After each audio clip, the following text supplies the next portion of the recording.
Alright, so today we're talking about politics and legislatures. So far in this unit, we've talked about intro to Congress, or intro to the legislative branch, so what their purpose is, what they look like, who it is. We've also talked about Congress, so what Congress looks like for two houses, how you get into Congress, qualifications, their powers they don't have. We've also talked about how a bill becomes a law, and the General Assembly and local legislatures. So now we're going to talk about kind of the day-to-day, how things get done in the legislature, and some factors that influence how things get done. So first we're talking about majority and minority parties. And let's back up for just a second. So if you look at your note sheet, we're going to go in a backwards C shape. Okay, so we're going to go to the left, down, or I'm sorry, to the right, down, and then to the left. Okay, all right, so majority and minority parties.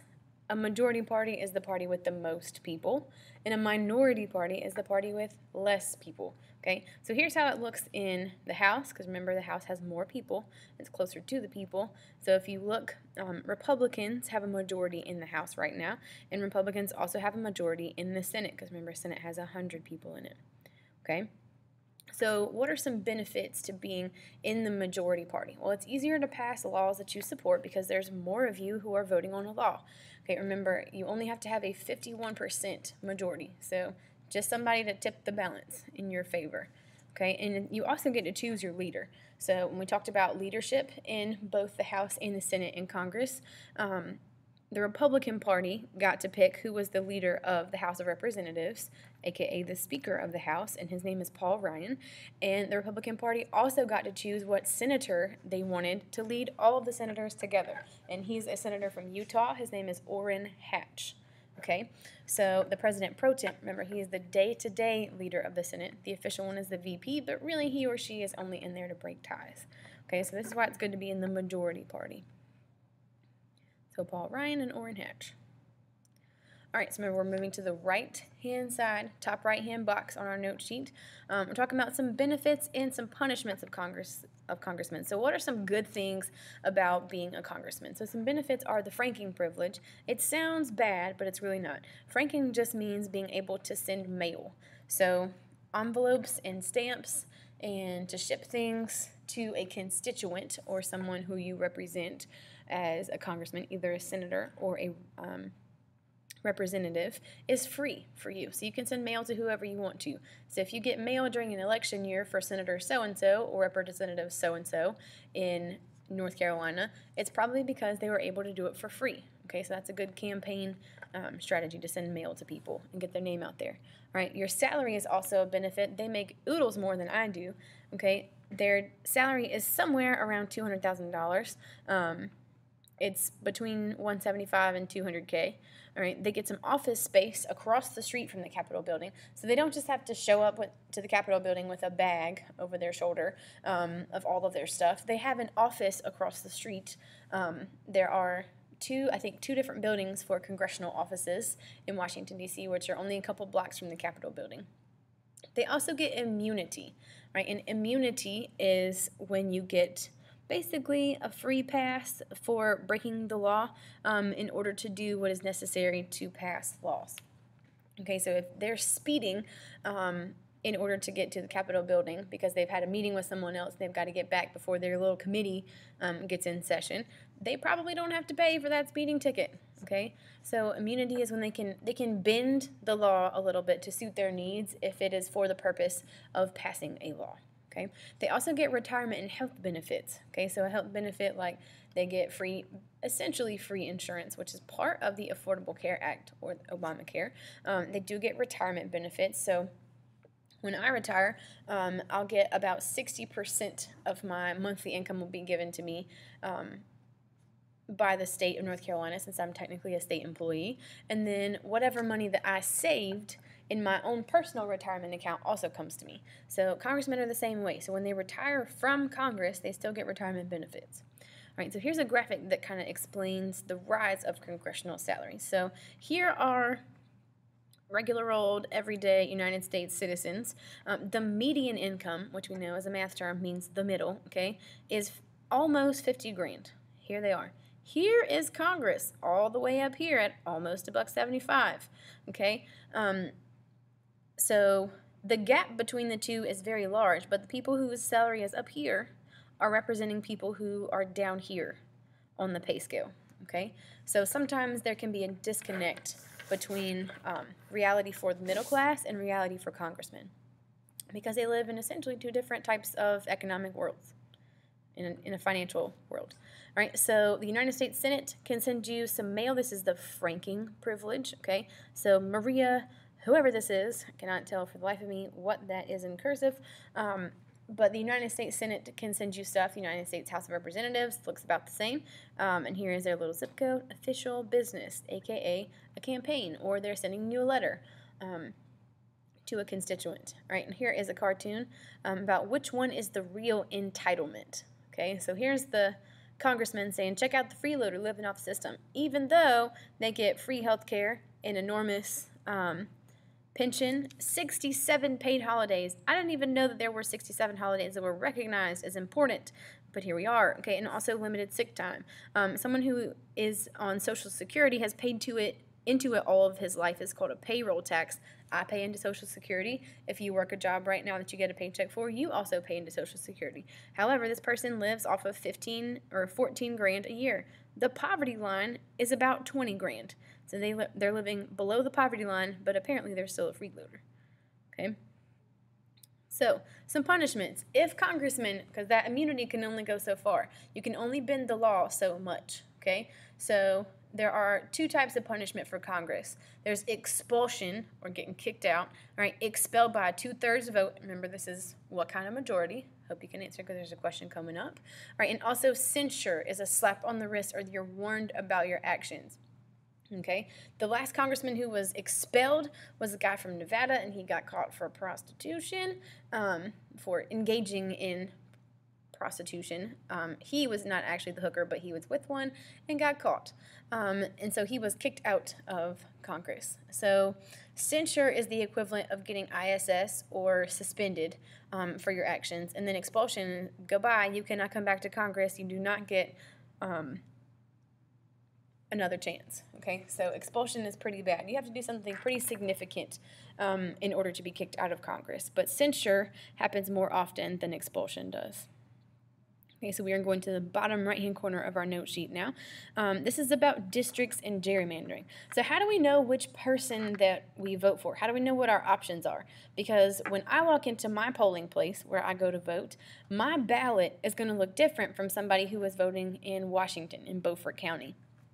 So how do we know who our people are that we're voting for? How do we know which district we fall under? Okay, because I know we talked about districts yesterday with the General Assembly and local legislatures, and they're confusing. There are different districts for every set of people that you vote for. So a district itself is based on apportionment. Okay, so a district is just a geographic area that categorizes who you vote for. So it's based on apportionment. So each district is based on population. Remember yesterday we talked about how Charlotte Meck and Wake County and Durham County and Orange County look very different than a lot of other districts because there's so many people living in there, so they have to split the districts up so that each district has roughly the same amount of people in them. So each local government also has to have a charter, okay? So the local government, aka like the city of Winterville or the city of Greenville, can't just operate willy-nilly and do whatever they want. Okay, they have to have a mini version of a constitution, just like North Carolina has to have a state constitution, and the United States has to have our constitution in order to function and know how our government looks. Well, the local government is the same way. So a charter is essentially a local constitution or permission from the state. If I were you, I would write down both of these things and put a star beside them. They are in all caps and another color for a reason. Just saying. Okay, so how we get a district. First of all, we have to take what's called a census every 10 years. So it's pretty much a head count of the population. And all the data from this goes to apportion districts. To apportion just means to split up. Okay, and they redistrict if necessary. So let's say that, I don't know, 2 million people have moved into the Charlotte-Mecklenburg area, or into Mecklenburg County around Charlotte since the last census. Their county might be getting another voting district because you can only have so many people per district. okay? Because it's not fair if one district has more than another, all right? And some towns, if they're feeling kind of small, might consider what's called annexing an area or adding a nearby area. So this is good for a town. They can get tax value from this. They can get more people in their population. And they also have more land coming to them, okay? So they can consider annexing an area if they feel they're too small, okay? So sometimes districts are not fair in terms of which party the voters are, because it's based on population, but it's not based on which political party that population supports. Okay, so what does this have to do with politics? All right, the issue here is what's called gerrymandering. Okay, this is creating a district that favors a certain political party. So here's a video on gerrymandering. Gerrymandering. This is a fun term, and lots of times people have a very difficult time understanding it. Gerrymandering's definition is creating a district that intentionally favors one political party over another. We get this fancy word from this guy who was the governor of Massachusetts in the early 1800s named Elbridge Gerry. And he signed a law that would allow Massachusetts to be redistricted, and it was said that one of the districts favored a salamander. So that's where we get the mandering part, and then the gerry comes from the governor's name. So gerrymandering is when you create a district, sometimes oddly shaped, to favor one party over another. In other words, basically what happens is that the legislators choose their voters instead of the voters choosing their legislators. Okay? Take, for example, the state of North Carolina. This is a blank map, and each of these letters, Republican and Democrat, represent where mostly Republicans or mostly Democrats live. Let's fast forward. If this is what the state looks like, and we have to create districts, we know that because of apportionment, that each district should have about the same number of people in them. Okay? So if we create our districts like this, and that would be district number 1, and we draw a line here, and that could be district number 2 and just district number 3, you can see here that our districts are favoring one party over another. For example, in district 1, if there's 3 Republicans to 1 Democrat, then the Republicans will win that district. Obviously, the Democrats would win district 2, and the Republicans, 3 to 1, would win district number 3. If we finish up with district 4 and district 5, the 4th one will go to the Republicans, and the 5th one will go to the Democrats. Okay, so the Republicans are guaranteed 3 districts because mostly Republicans are living in these districts. District 1, District 4, and District 3. Okay, on the other hand, the Democrats are guaranteed 2 districts, District 2 and District 5. This favors the incumbent, the guy who's already serving as a representative for District 2 will make sure to win the next election by making sure that the district is drawn in such a way that he is guaranteed to be elected again based on the voters living in that district. This is completely unfair. So let's go back to the drawing board. If this is what our state of North Carolina looks like, let's draw some more fair districts, shall we? So here's District 1, okay, where there will be 2 Republicans and 2 Democrats, and then District 2, 2 Republicans and 2 Democrats. We could keep going with this with District 3 and District 4 and District 5. Okay, so in each of these districts, both parties have an equal chance of winning, which is completely and perfectly fair. Okay, so gerrymandering is when you do the first option, when you create districts that favor one party over another to guarantee that you win and ensure that you are continuing to serve in a legislative capacity.